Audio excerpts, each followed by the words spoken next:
In this video, we'll be explaining to you how you can create an invoice in Stripe. First is to head into this link, which is stripe.com/invoicing. After entering into this link, you need to click the create and sign invoices. Make sure that you have already logged in into your Stripe account in order to have a smooth transaction or smooth redirection into their website. So as you can see, I'm already into my dashboard where you can see the available invoices. So how you can create an invoice here. Click the create task invoice, and here you will see a template, a prepared template of the current invoice.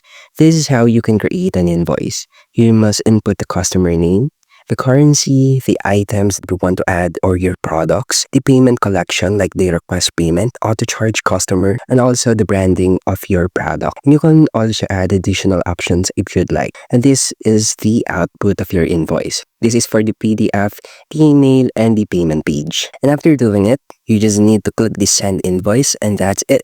That's how you can create an invoice in Stripe, and thank you for listening.